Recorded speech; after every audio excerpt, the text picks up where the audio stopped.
بسم اللہ الرحمن الرحیم۔ حدیث نمبر 2 من کتاب بلوغ المرام من ادلۃ الاحکام۔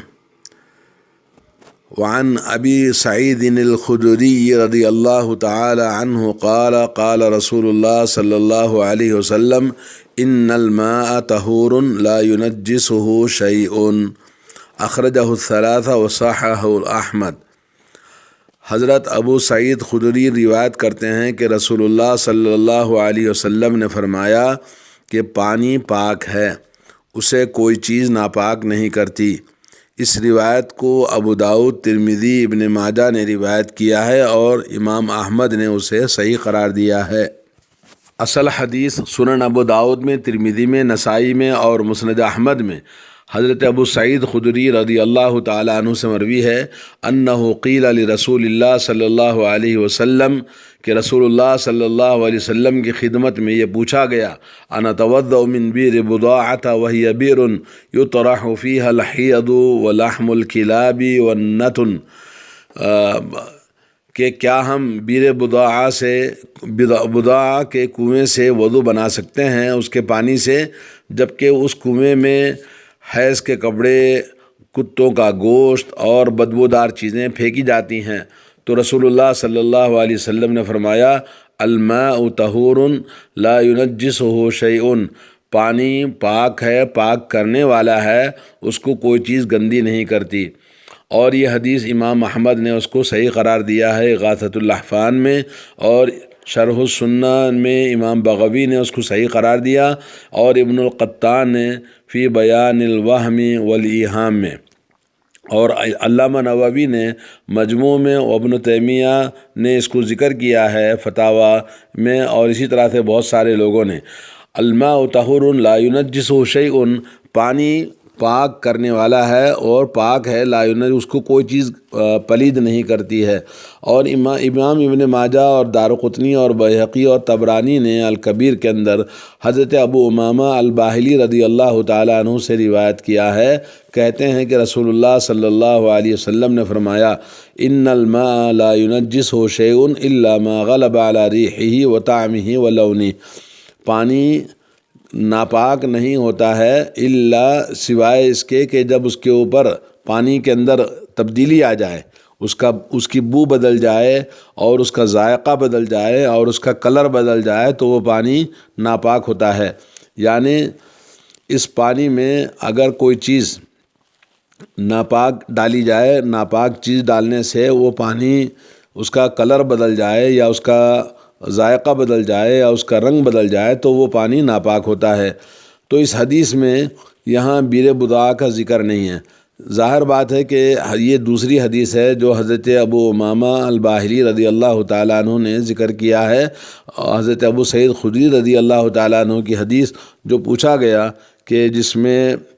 یہ سب گندگی ڈالی جاتی ہے، اور اس حدیث کو جس میں اللہ کے نبی صلی اللہ علیہ وسلم سے بیان کیا گیا، علماء نے اس کو ضعیف قرار دیا ہے۔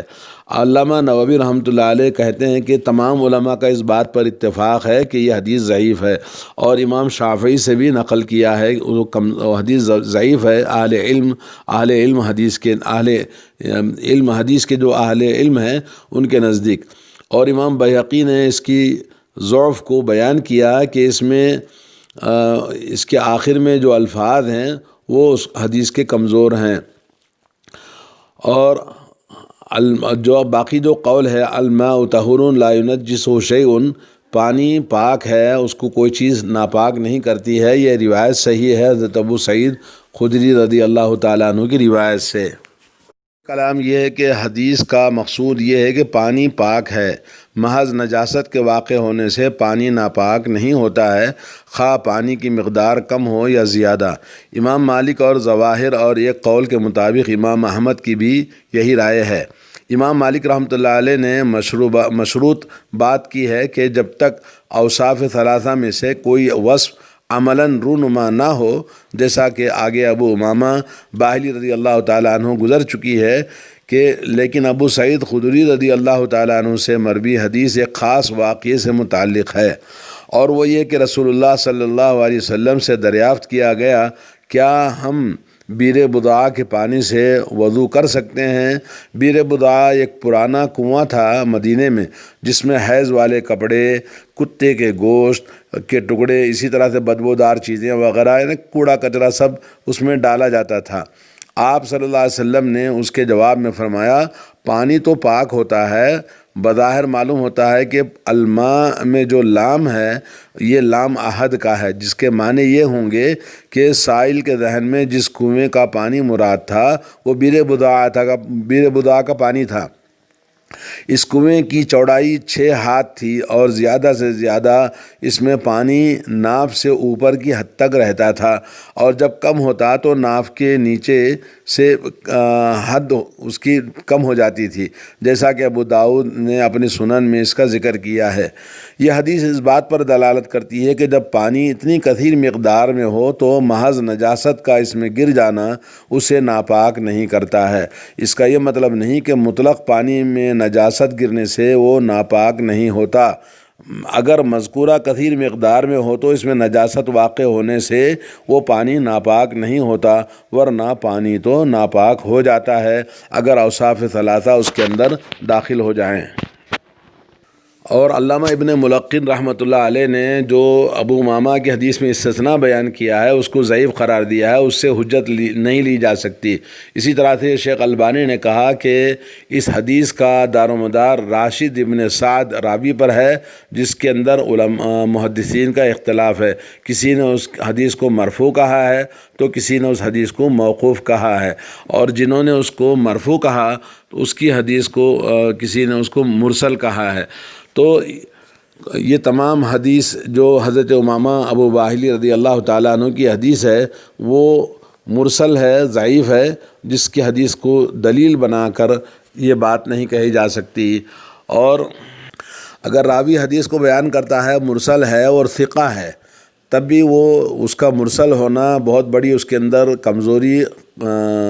مانی جاتی ہے۔ چہ جائے کہ جب مرسل بیان کرنے والا خود ضعیف ہو تو بدرجہ اولیٰ سلسلے ضعیفہ کے اندر اس کو بیان کیا ہے۔ اس حدیث میں نبی کریم صلی اللہ علیہ وسلم نے اس بات کی خبر دی کہ پانی پاک ہے اور پاک کرنے والا ہے، اگرچہ کہ اس کے اندر نجاست شامل ہو جائے تو تب بھی اس کو گندا نہیں کرتا ہے، بلکہ وہ اپنی طہارت پر باقی رہتا ہے۔ اور یہ حدیث محمول کی جائے گی پانی جب 2 قلے سے زیادہ ہو، اور 2 قلہ پانی ہو، یا تو پانی کے اندر نجاست گرنے سے پانی نجس نہیں ہوتا ہے۔ جو پانی 2 قلتین سے کم ہوگا تو پھر وہ پانی ناپاک ہو جاتا ہے، جیسا کہ آپ کو آگے بتائیں گے۔ اور جیسا کہ آپ سن چکے ہیں کہ سنن ابو داؤد میں وہ کہتے ہیں کہ میں نے قتیبہ بن سعید محدث سے یہ بات سنی ہے کہ میں نے پوچھا کہ وہ بیر بضاع کتنا گہرا تھا، تو جیسے انہوں نے بتایا کہ میں اپنی چادر سے جب اس کو ناپ کر دیکھا تو 6 گز لمبا اور ناف تک اس کا پانی تھا۔ تو مطلب یہ کہ وہ 2 قلتین سے زیادہ پانی تھا، تو اس مقدار میں اگر نجاست گرتی ہے کثیر پانی میں تو وہ پانی ناپاک نہیں ہوتا ہے۔ راوی حدیث حضرت ابو سعید خدری رضی اللہ تعالیٰ عنہ، جن کی کنیت ابو سعید کنیت ہے، اور ان کا اسم گرامی سعد بن مالک بن سنان ہے، اور خدری جو ہے ایک قبیلے کی طرف منسوب ہیں۔ انصار کے قبیلے خزرج سے ان کا تعلق تھا، کبار صحابہ رضوان اللہ علیہم اجمعین میں ان کا شمار ہوتا ہے۔ خدرہ ایک انصاری کا قبیلہ ہے جس کی طرف یہ منسوب تھے، تقریباً 86 برس کی طویل عمر پائی ہے، اور سن 74 کے آغاز میں وفات پائی ہے، اور ان سے بھی بکثرت احادیث اللہ کے نبی صلی اللہ علیہ وسلم سے انہوں نے روایت کی ہے۔ اس کی تائید میں بعض آثار جو مروی ہیں، حضرت ابن شہاب کہتے ہیں کہ انہوں نے ابو ہریرہ رضی اللہ تعالیٰ عنہ سے اس حوض کے بارے میں، اس پانی کے بارے میں پوچھا جس میں درندے اور وغیرہ جانور آ کر پانی پی کے جاتے ہیں اور پانی جھوٹا ہو جاتا ہے، تو کیا اس پانی کو پیا جا سکتا ہے جس میں جانوروں نے پانی پیا ہے اور گدھے وغیرہ پی کے جاتے ہیں؟